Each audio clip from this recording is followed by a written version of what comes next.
Rajkot range IG તરીકેની posting સંભાળ્યા બાદ નિર્લિપ્ત રાય છે તે સતત ચર્ચામાં છે અને સૌરાષ્ટ્રના એ જિલ્લાઓ કે જે નિર્લિપ્ત રાયની આગેવાની હેઠળ છે તે જિલ્લાઓમાં પણ ફફડાટ ફેલાયો છે। આ બધાની વચ્ચે જામનગરમાં તેઓ પહેલીવાર પહોંચ્યા હતા અને તેમના પહોંચતા જ તંત્ર છે તે એક્શન મોડમાં જોવા મળ્યું હતું। જામનગર શહેરમાં આઈજી નિર્લિપ્ત રાયની પ્રથમ વિઝિટ દરમિયાન જ કાયદાનો દંડો ગાજતો જોવા મળ્યો। સિટી એ ડિવિઝન વિસ્તારમાં આઈજી દ્વારા સ્થળ ચકાસણી કરવામાં આવી હતી, જેના બાદ તંત્ર તરત જ એક્શનમાં આવ્યું હતું। ધુવાવ નાકા નજીક આવેલા ખાટકીવાડ વિસ્તારમાં એક મોટી ઇમારતમાં ગેરકાયદેસર રીતે બનાવેલા અંદાજે 72 જેટલા રૂમને નિશાન બનાવવામાં આવ્યા હતા।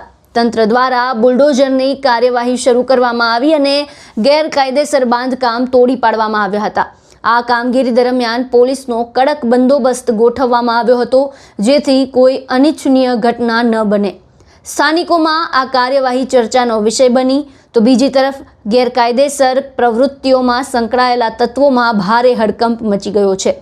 મહત્વનું છે કે આઈજીની પ્રથમ જ મુલાકાતમાં આ પ્રકારની કડક કાર્યવાહી તંત્રના સખત વલણનો સ્પષ્ટ સંદેશ આપી રહી છે।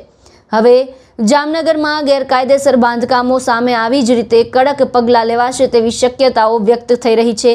આપને જણાવી દઈએ કે સૌરાષ્ટ્રમાં નિર્લિપ્ત રાયની એન્ટ્રી બાદ એક પછી એક ધડાકા થઈ રહ્યા છે। હજુ તો નિર્લિપ્ત રાયને આવ્યાને 1 મહિનો પણ પૂરો નથી થયો, ત્યાં 5 જિલ્લાના 29 ભાગેડુ આરોપીઓની યાદી તૈયાર કરી તેમને પકડવા માટે ઇનામ જાહેર કરાયા છે। જી હા, સૌરાષ્ટ્રના 5 જિલ્લાના ફરાર 29 આરોપીઓની બાતમી આપનાર માટે ઇનામ જાહેર કરાયું છે। રેન્જ આઈજી નિર્લિપ્ત રાય દ્વારા ઇનામોની જાહેરાત કરાઈ છે।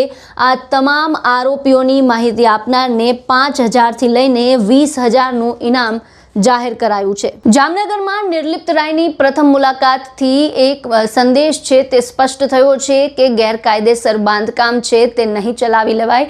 ત્યારે આગામી સમયમાં આગળ શું કાર્યવાહી થાય છે તે જોવાનું રહેશે। આપનું શું માનવું છે સમગ્ર મુદ્દાને લઈને અમને કમેન્ટ બોક્સમાં જણાવો અને અમારી ચેનલને લાઇક, શેર અને સબસ્ક્રાઇબ કરવાનું ભૂલશો નહીં। ફરી મળીશું નવા અપડેટ સાથે। મને આપશો રજા।